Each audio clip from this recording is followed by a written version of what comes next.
Welcome back to the Algarve. It's the Portuguese Grand Prix and it's time for MotoGP, slightly earlier than usual. Beautiful, perfect conditions await us here in southern Portugal. 24-degree air temperature, not too much breeze, it's not too hot. Few clouds in the skies, but just perfect for a spot of motorcycle racing. And that's what we've got, 25 laps around the roller coaster here in Portimao to bring you in the Premier class after we kicked things off in Qatar with back-to-back races where Yamaha were in control. A win for Viñales and a win for Quartararo, but it's another Frenchman that leads the World Championship coming into this one after 2 second-place finishes. Johann Zarco looks to defend his lead. Marc Marquez is back as well, but more on that in a moment. In terms of his rhythm, he's the man to beat, and he starts from pole. Matt, Fabio Quartararo looks like the bookie's favourite.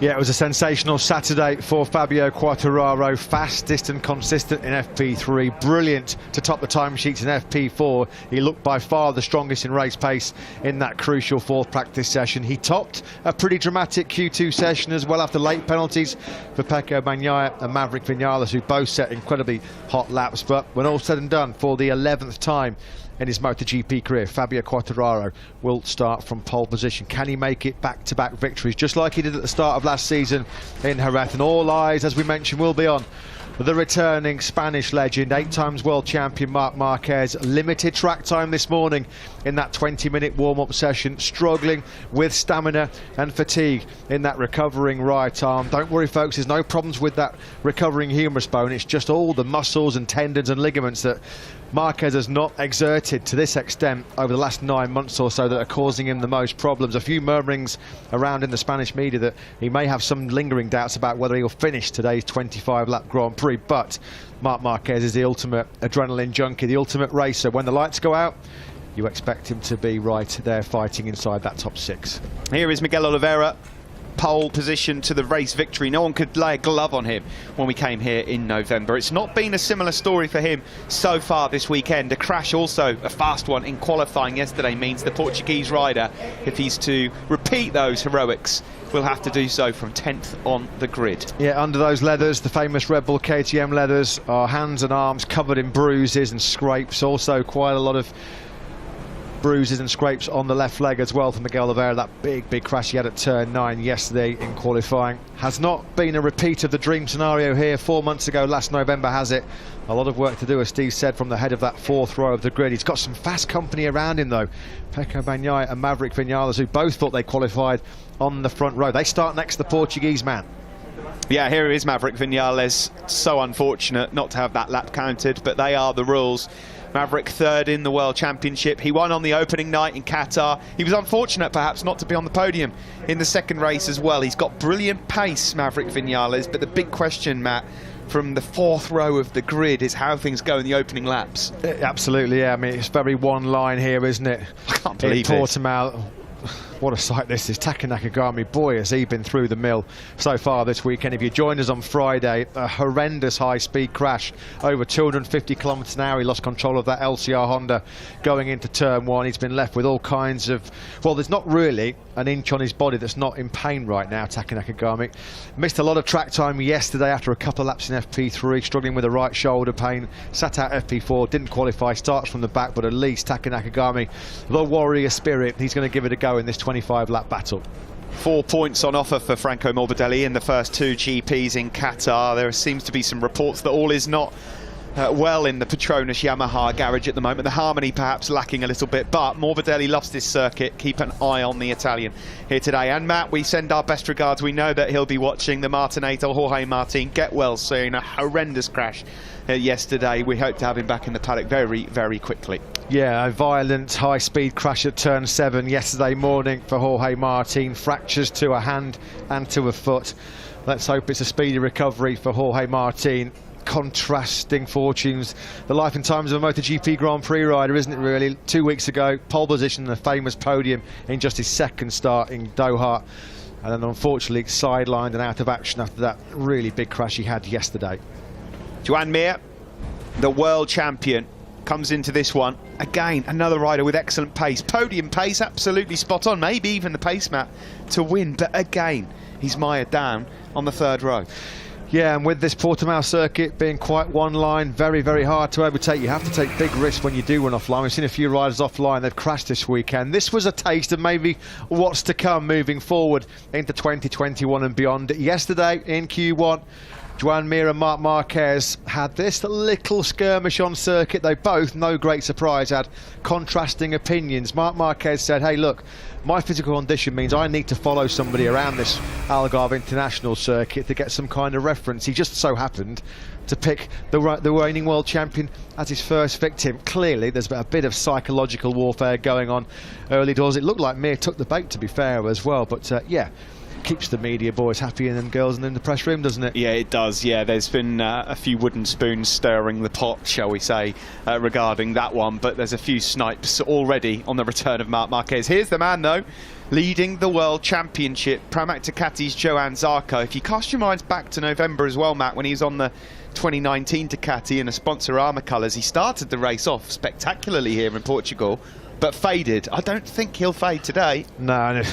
The smart money is on Johann Zarco to be leading this Grand Prix from the start. The Ducati launch control device, so he's already backed himself to be leading into that first corner. Around him, hoping he doesn't make a great start, is Fabio Quartararo and this man, Alex Rins. Great job by Rins to get that Suzuki GSX-RR on the front row of the grid. The 25-year-old Spanish rider, of course, a father-to-be. Congratulations to him and his partner, Alex Rins. Only his 5th front row start in his 66th MotoGP appearance, and of course the Quartararo and Rins will also have to contend with and worry about the fast starting Jack Miller, also armed and equipped with that famed Ducati hole shot device. You would not be surprised if it's not a Ducati 1-2 dropping down in that braking zone for the first corner, with Zarco and Miller leading the Red Brigade. Yeah, he's on good form, Jack, despite 2 9th place finishes in Qatar. Not really what the doctor ordered. He of course had an operation just after that, which luckily isn't affecting him here this weekend, so this could be a good opportunity for Miller to rack up some points and start his year. Some beautiful areas here around the Algarve, so many lovely beaches. Unfortunately, due to the pandemic, we've not been able to visit any of these great locations that are just down the road here from Portimao. Beautiful area though, and once we are back to normal, once we can get fans, this has got to be on your list. Sure has. Well, it's a case of no pain, no gain for Pol Espargaro and many of the Honda riders. It's been a bruising weekend for HRC with big crashes for Nakagami, Alex Marquez and this man Pol Espargaro yesterday at the end of FP4, a vicious high side as he dropped down the hill through turn 15. High speed tumble. He said he's in a lot of pain around his hip area. Struggled again really to get a good grip position. We know Pol Espargaro's got great race pace, but he's given himself an awful lot of work to do yet again, coming from the middle of that 5th row in 14th. Well, folks at home, what's in store for this man? It's so hard to know because there are so many mind games when it comes to Marc Marquez. Is he playing it up? Is he playing it down? Is he spot on? 6th on the grid? Could he finish in the top 6? It would be a great job if he could. Will he pull into pit lane? Will he last the race distance? We're about to find out as Marc Marquez returns. And what's in store also for this man? Aleix Espargaro looked very happy at the end of warm-up. He's been solid all weekend. Another man with good rhythm as well. Yeah, and the Aprilia likes this Portimao circuit, doesn't it? He was a season best 8th place here last year, Aleix Espargaro, and very, very confident, talking up his chances again yesterday. Feels like he can be in that podium battle. There is Zarco exiting pit lane, just ahead of him Brad Binder. It's going to be a tough day for Brad Binder. Really struggled all weekend, continuing to have problems with the front tyre. Yeah, that Michelin front tyre allocation really hurting and handicapping the KTM riders right now. Binder, like all the other KTMs on the grid last time out in Doha, gambled on that medium front tyre and he made it work absolutely brilliantly. Was inside the top 10. He's a Sunday man, is Brad Binder, and he needs to be another Sunday man here today. And what about this man? The doctor, misfiring at the moment, really, you have to say. Valentino Rossi qualified right at the back of the pack last time out in Doha. Not much better here yesterday.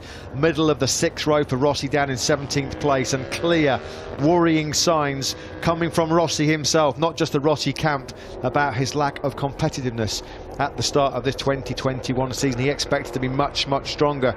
Hasn't worked at all, and kicking him while he's down, of course. The bike that he's riding, the exact same spec, Fabio Quartararo and Maverick Vinales already won on it this year. He wasn't convinced, Rossi, either about what tyres to go for in this race. Expect most to go for the medium front, medium rear Michelin that has no markings on, but you will see a couple of yellow banded hard tyres out there. Will anyone go for the hard front? Expect to see the KTMs maybe opt for that. And also the hard rear yesterday was used to good effect in FP4. Yeah, Michelin said yesterday it does look like the preferred pick, just like it was here 4 months ago, was medium front, medium rear tyre. They said the possible choice would be the hard if the track temperature gets above 35 degrees. That's something that the teams are going to be monitoring very closely, but it does look like it would be medium dependent on the ambient temperature and the surface temperature, which could play a big factor. If the butterflies were inside Marc Marquez, Matt, on Thursday and Friday when he got going again, what are they going to be like now as he returns to the grid? Because this is a different animal altogether, race day, 25 laps coming up as well. There is nothing quite like the feeling of sitting on a grid ready to race. Yeah, he said the nerves were jangling, there were butterflies in the stomach, at the pit of his stomach on Friday. What's going through his mind right now? When you look at his recent record, 28 years of age, Marc Marquez, his last 28 finishes have all been podiums. Hasn't finished off the podium since Mugello back in 2018. It's going to be hard pushed to keep that golden record going today. Let's speak to Francesco Guidotti, find out what his thoughts are and how the nerves are ahead of Johann Zarco, of course, his only rider pushing off from third on the grid. Yes, he's just arrived on the grid actually, and Francesco, my gut feeling tells me that Johann he's not only leading the World Championship, but he can lead this race. What does yours tell you? I hope you're right. I'm not sure because there's a lot of contenders. At least there are 6 or 7 riders with a very good pace. But we know that the race can be different. It's more tricky, and we'll see. We are one of the contenders for the leading group. One other question for you. At Qatar, the Ducatis had to take care of the rear tyre. Is it? Well, I've heard it's not such a problem for this race. This is a less demanding tyre circuit, but as I said several times, it's not only a matter of tyre. It's a matter of setting. It's a matter of riding style. It's a matter of electronics. It's in the package. It's not only the tyre to be aware. Thank you, Francesco. Hope to see you in Parc Ferme. Thank you. Yeah, thanks, Simon. Thanks to Francesco Guidotti. A depleted Pramac Ducati, unfortunately, this weekend. Here's your grid then for the 25-lap Portuguese Grand Prix. Fabio Quartararo on pole for the 11th time in the Premier Class. On the front row with Alex Rins and World Championship leader Johann Zarco. Miller, Morbidelli and Marquez, the Triple M's, they go from row 2. What can Marc Marquez do in his first race appearance since the Spanish Grand Prix in Jerez way back on July the 19th, 2020. Aleix Espargaro, Luca Marini, brilliant by him in qualifying yesterday, and Joan Mir on row 3.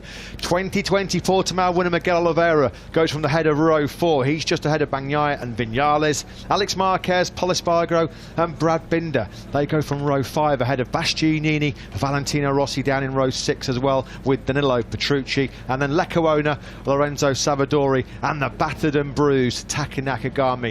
They complete row 7, of course. 21 riders starting this Portuguese Grand Prix. We're minus the unfortunate Jorge Martin recovering after that big crash yesterday. The grid readies itself for action. Johann Zarco here then, starting from third. He is the bookies' favourite to lead at the end of lap 1.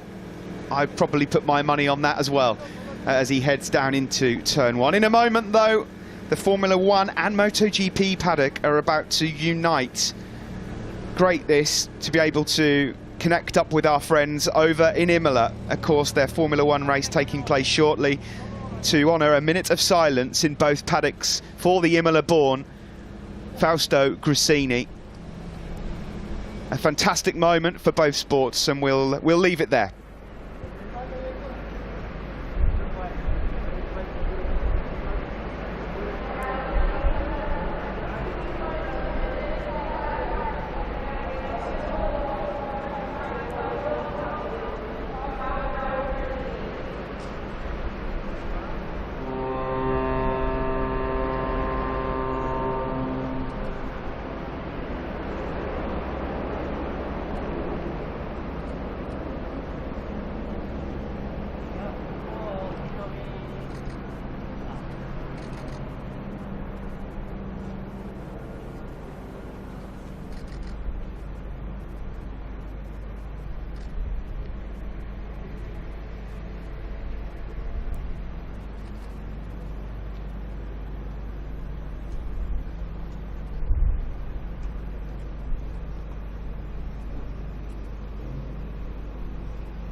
truly unique and wonderful moment as Formula One and MotoGP team up to honour a minute of silence for Fausto Grassini. Thank you so much to CEO of F1, Stefano Domenicali. We saw Fausto's family there as well, paying tribute. Imola born was Fausto, much loved in both paddocks. That was such a lovely moment to reflect on the life of Fausto as we get ready to race. Good luck to everybody racing in Formula One in Imola, and good luck as well to everyone racing here in MotoGP. Let's go to Simon now. I believe that he's ready to chat to Aleix Espargaro. I am. Aleix, I'm not sure whether to ask you about the late, great Fausto Grassini or how fast you've been here again, second race, and how happy you looked after warm-up. I'll let you choose. Yes, I'm very happy about the performance we are showing. The most important thing is that after many days in Qatar, in another completely different layout, I'm keep enjoying a lot riding. It's super fun, the approach to the races, if you are knowing that you have a competitive bike that will allow you to have fun and to fight with the best. And this is the actual situation. This morning we made one good step forward. The feeling of the bike has been improved from yesterday, and we show it with the pace. So we're ready. Look like some of the big dogs have switched to the hard rear. So let's see if this makes the race more interesting, and let's see what happens, because especially the last 6 laps will be where the difference can be bigger. Super exciting, Aleix. Best of luck. Thanks very much, Simon. Always great to hear the thoughts of Aleix Espargaro. Some of the big dogs are going for the hard rear tyre. Can he get in that wild pack then and fight? He was very, very confident in his own race pace yesterday. We know the Aprilia's taken a quantum leap forward in terms of performance this year. Perhaps a few question marks still about their early pace on a full fuel tank, but do not discount Aleix Espargaro. He feels like he's got podium potential. Matt, just a couple of words from you about that tribute as well. That's given me goosebumps. Yeah, I've never seen anything quite like that before. No, you mentioned it perfectly, Steve. A unique situation. Great to see the top forms of motorsport on 2 wheels and 4 wheels coming together for such a fantastic tribute to such a fantastic man, of course. He was such an integral part of this paddock for so long. A great world champion, a great rider, and success as a team manager as well, who'll be sorely missed into the future. Yeah, so that was absolutely fantastic. Very, very touching indeed. Great to be part of it. Absolutely, and he would of course love to see Aleix Espargaro fighting at the front here today. I believe you've got something to add about Aleix heading into this race, Simon. I just wanted to add that, sorry, I'm getting out of the camera's ways here, that I watched Aleix come in from morning warm-up, and him and his team were very excited. It was like they found something that really worked, and they were, excited about today. So interesting to see how it happens today. Si, just quickly, who's your money on today? I mean, Quartararo's been the strongest. Look, it really is one line, and so I think the Ducati's having an advantage, because if you think of all of the turns here, one line, if you go offline, there's a lack of grip, and I think everyone else has to take a risk to pass the Duke there, where the Duke can pass the others down the straight. They don't have to take the risk. So it's going to be really hard work for all the others if a Ducati gets in front, which I think they will keep doing. But I have money on Quartararo, the Suzukis, and Johann Zarco definitely to do some damage. It'll be super interesting to see what Pecco can do, because we know how fast he was, and he's pretty good at managing tyres. So anyway, I'm not going to say who's going to win, but that's my thoughts. Thanks for that, Simon. 6 odd riders that you picked from there. No, I agree. And that's the great thing about MotoGP, Matt. That's the era that we're in right now. Every single time we get ready for the start of a Grand Prix race at the moment, we have no idea who is going to be victorious.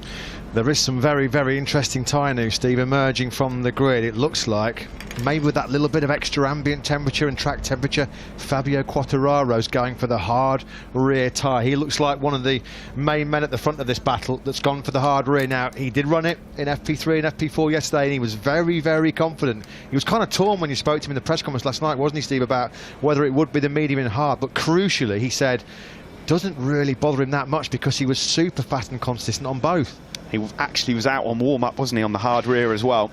So, yeah, interesting stuff that. Will that pay off for Fabio Quartararo? Just saw Pol Espargaro there. He starts from 14th on the grid. A huge high side for him around turn 15. You can see how hot it is because Jack Miller is seeking shade underneath an umbrella as he makes his way to the grid. Here is Brad Binder then. He did a brilliant job to salvage something over in Qatar with front tyre woes, and he is a Sunday man, as Matt mentioned. He's got to try and do it all again here, but this is a much, much harder task for Brad Binder to try and force his way through into the top 10 today. Here is Thriller Miller. Can he finally get a breakthrough? First podium as a factory Ducati rider. Hasn't gone his way in the first two. Back-to-back 9th place finishes. A bit of controversy last time out as well.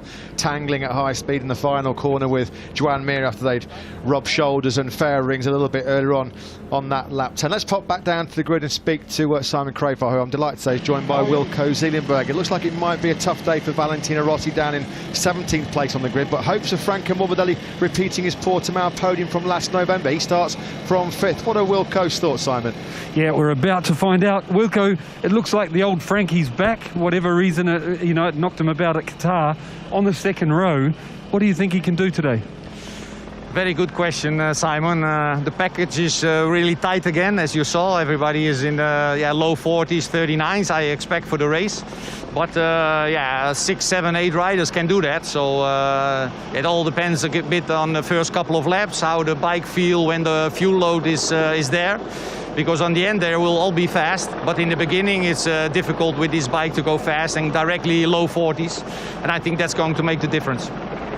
You're an ex-rider, Wilco, so I'd really like to hear your opinion on this.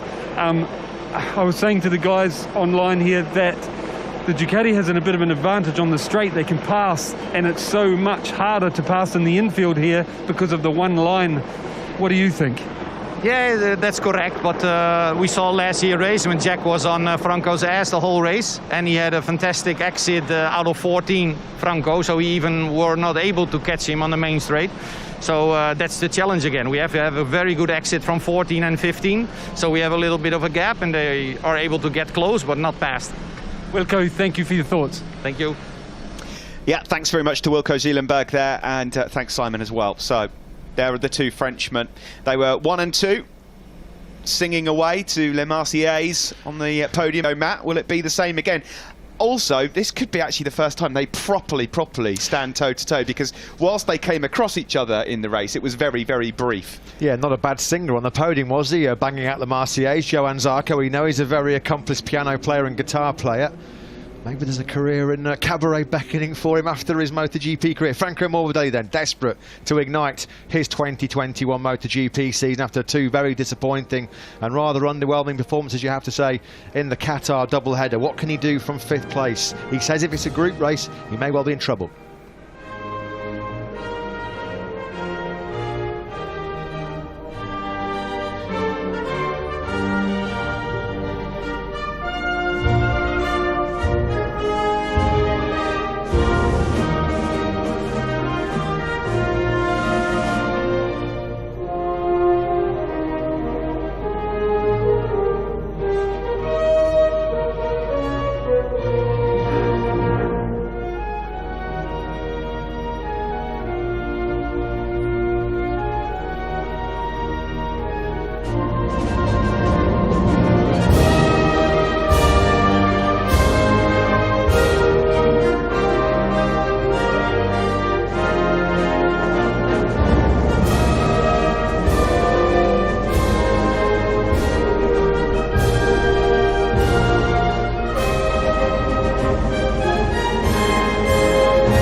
Portuguese national anthem there. We heard that a couple of times, and we heard it last thanks to this man right here at the Algarve International Circuit in November 2020. Will we be hearing it again today? It would be some effort from Miguel Oliveira, starting from 10th place, but it is great to be back in Portugal. What a circuit this is. What a race we have in front of us. 25 laps on the way. We just mentioned KTM and their hopes then. Let's go down onto the grid and find out what Mike Leitner thinks could happen here today. What's the hopes for his riders? Simon, over to you. Yep, about to find out. Mike, you won the race here with Miguel last year. How do you feel about today's race? Yeah, of course, it will be much more difficult to win this race. Things changed slightly, and yesterday in Q2 the crash didn't help to put in a better position, but FP4 he did a very good rid time, and I think today the tire management will have a very big effect on the result at the end. So let's hope a good start and watch the race, how the boys can manage. Also Brad is, I think, in good shape. Thanks, Mike. Good luck. Thank you. Yeah, thanks very much to Mike Leitner. Thanks, Simon. The two Frenchmen on the grid, Fabio Quartararo, Johan Zarco, Rins in the middle of them. Here is Marc Marquez. What is he going to do here today? You've got to believe in the early stages, Matt. Marquez is going to get his gloves off. There'll be a few cheeky moves here and there, but it's the big question mark is how long can he last? That's the problem, isn't it? Major question marks about his potential in this race, particularly with that struggling right arm. He said all weekend he's been gradually losing power. No problems with the recovering humerus bone. It's all just the strain and stresses on the muscles, which he's not been using for such a long time. You cannot replicate. There's nothing in the world that you can do that replicates the forces, the G-forces of trying to wrestle a 300 horsepower MotoGP bike around one of the most spectacular circuits on the entire calendar. Alex Rins deep in focus. Fabio Quartararo also in the zone. He's been here before, he's won MotoGP races from pole position, but there you can see he has decided to go for that hard rear Michelin tyre. One of the few at the front of this grid to do so. Is that a big gamble, or is it going to be one that pays off dividends? Big start. 5 minutes until we go racing. 3 minutes until the warm-up lap. The BMW M3 screams down towards turn 1. Alex Rins has got such an opportunity today as well. He seems to go under the radar often, Alex Rins. You never really know what type of day you're going to get from Alex, but he's been in the top 5 pace-wise and every session pretty much all weekend, which spells danger normally. It does. Front row was a bonus for Alex Rins. He said yesterday, slight concern about tyre drop. It was quite early on the Suzuki, so he'll be hoping the GSX-RR's prowess at being fast on well-worn tyres pays off again. What is going through the mind then of Marc Marquez? He's not been in this pressure cooker atmosphere, this pressure cooker environment since July the 19th, 2020. And again, just trying to limber up that recovering right arm. It's been a problem. He was warned by the doctors and the physios coming into this race that power would be an issue as the weekend wore on. But, Matt, it's Marc Marquez day, yeah. And it's race day. And when the visor goes down, Marc Marquez tends to do what he wants. He becomes a completely different animal, doesn't he? He's having a good long glare to his left. Who's he keeping an eye on? It's just, we have to say, phenomenal to see him back. Absolutely great. Here we go. The grid forming. Quartararo gambling on the hard rear tyre. The World Championship leader starts from 3rd, Johan Zarco, with Rins in 2nd. But the man who won most recently starts from pole position. He's in fantastic form heading into the Portuguese Grand Prix, and he starts from pole position. It's Quartararo on pole in Portugal. And we're just about ready to go racing. A 25-lap race of the Algarve International Circuit on the way next.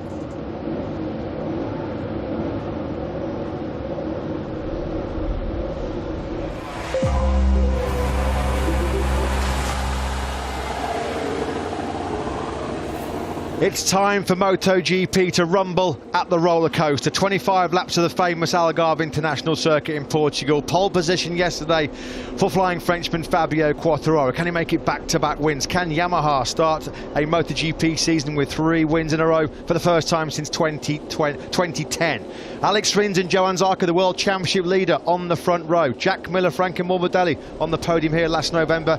And the return